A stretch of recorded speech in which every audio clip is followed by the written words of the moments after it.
Hopkins. They just had an accident, and they call her son, Guy, and he's on the autistic spectrum. So they've just picked him up some food. It's called Accumulator. Loaded down with groceries now, we grab a cab to take us the rest of the way up to Guy's new neighborhood, nearly getting into another accident in the fog. Everyone seems to be making more contact when we can't see each other coming. Have you ever seen fog like this? Greg asks my son. Yes, he replies, at my father's funeral. I don't remember there having been fog at the funeral, except the one surrounding me. Maybe this is what he means. Though the house is almost entirely shrouded, I can see where multiple paint jobs have cracked, revealing splintered timber beneath. Still, there's something more hopeful and alive about it than the cold concrete of the warehouse he used to live in. I wrap an arm around Guy's shoulders and say, "What a cute place." He shrugs, either to what I've said or to remove my arm. Two kids in cutoffs and boots are on the slouching porch, fixing a bike. They look up when we arrive, and Guy says, "Jen, Cage, this is Mary and Greg." They look at us, and the girl says, "Are they our parents or something?" I hate that I don't feel as old as I must look to her. "I am," I say. "Greg's my husband." "Cool," she says. "Guy, you've got a nice family there." "Thanks," he says dismissively. We walk away, and I say, "What was that all about out there?"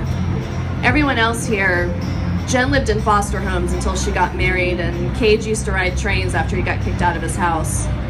"Okay, so it's not cool to be loved and taken care of. Got it," I say, trying not to feel insulted. Greg squeezes my hand and winks at me as we walk into the house. Guy's refrigerator is nearly empty except for some homegrown radishes, a bowl full of beans, and a gallon of high C. "Wow," I say, "I haven't seen high C in years." Guy's father, Frank, used high C and prune juice for his special demon blood cocktail at Halloween. I look up at Guy, looking for the hint of a pink mustache. "This whole place is a nostalgia trip," Greg remarks, looking around at the old movie posters. Steve Martin and The Jerk and Bill Murray in Caddyshack, even though he would have only been about 4 when they came out. But I make him forget how young he is. There's a shelf tumbling over with cassette tapes, and there's a My Little Pony castle. Inside, beheaded Barbies are sitting around a table. On plates in front of each one is a head. Someone has draped black gauze over the whole scene, affixed to the pink castle with silver studs. Jen says behind me, "That was an installation I did sophomore year. I was thinking about the ruins of adolescence, the loss of innocence, and that sort of thing." "Sic transit gloria adolescens," I murmur, and Greg says, "What's that?"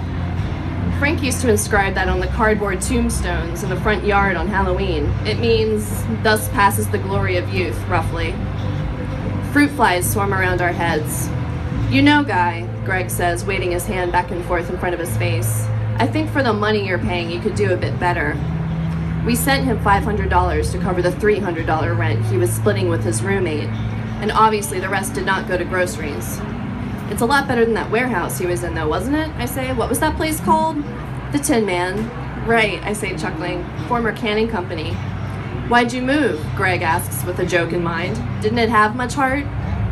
"We got evicted so they can turn it into more dorms for Brexton," he says, meaning the art college in town. "For the real artists," he adds, elbowing Jen, who rolls her eyes. "But I'm paying less to live here." I glance up at Greg, who says then, "How'd you spend the rest we sent you?" It was really his money, after all, since he makes more behind his computer than I do behind mine. And besides, it was his idea to send it. In a rare break of expression, Guy grins and leads us upstairs to his room. He has a bare twin mattress on the floor and a scratched-up desk cluttered with a laptop, notebooks, and 4 empty bottles of Merlot holding half-melted red candles. There's a strange smell, too, musty and thick like old things, but then sawdusty like new things. I step over a small pile of clothes and take a look at the notebooks on his desk. There's one that catches my eye. It's an antique, tied with a string, the horned image of Pan burned into the leather on the cover. I look up when he says, "Check it out."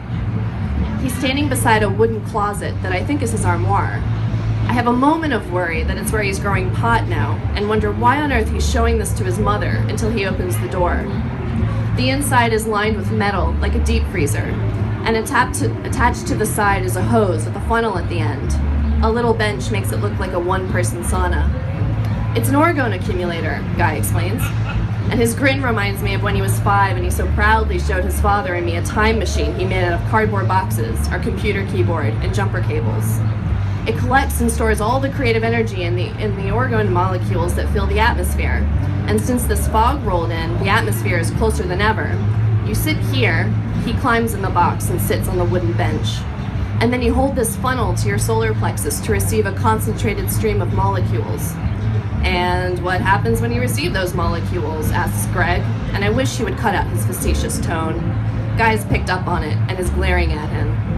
You get a high concentrated dose of creative energy. It's supposed to beat the blues, sexual frustration, hangovers, and some believe cancer.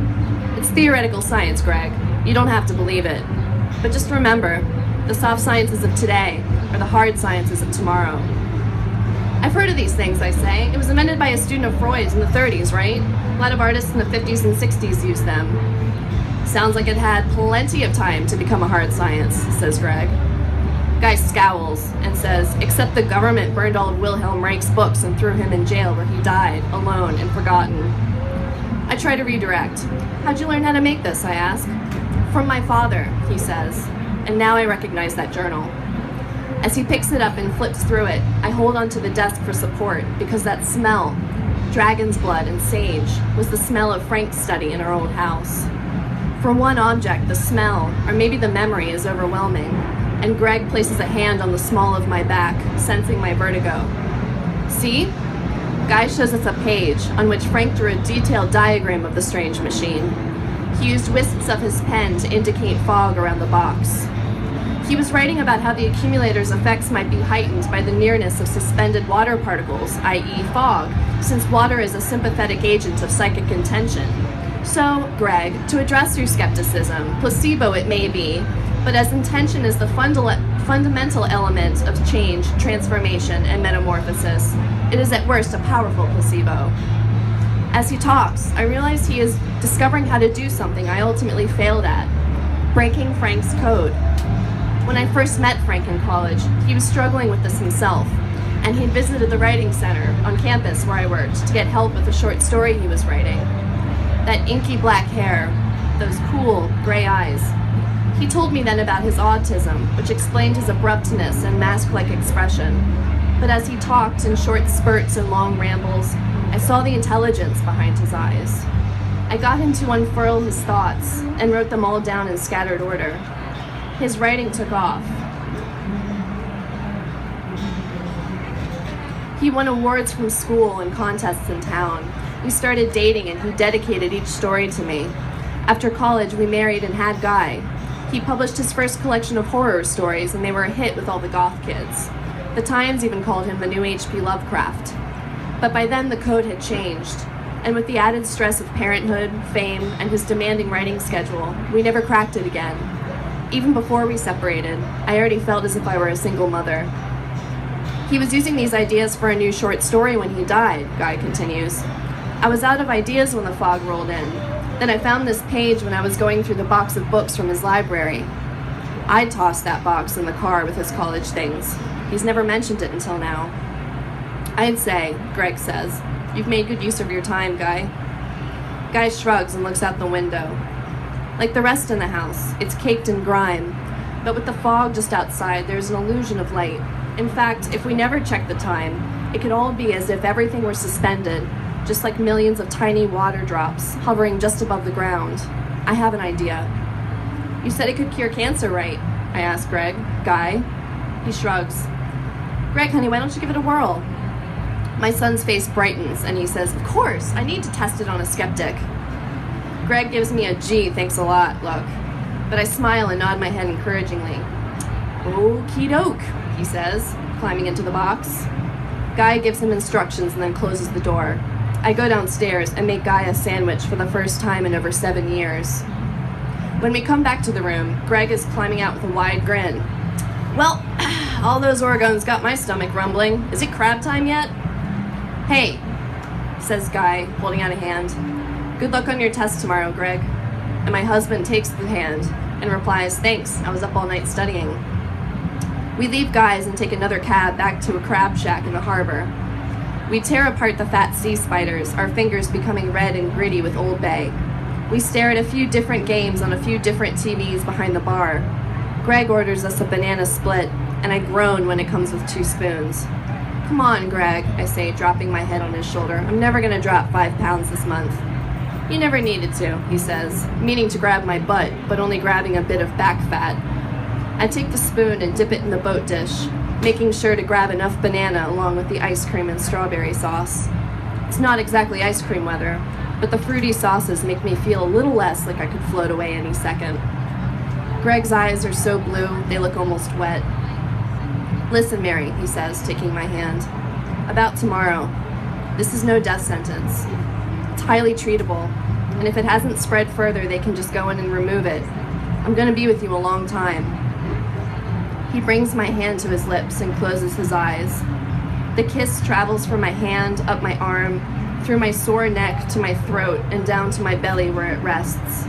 I close my eyes and think about Guy climbing into his box, closing the door, bringing the funnel to his belly button, that stamp for my own body, so that all the life in this strange ghost city pours into him, while outside the fog breathes quiet phosphenes on the windows, asking to be let in.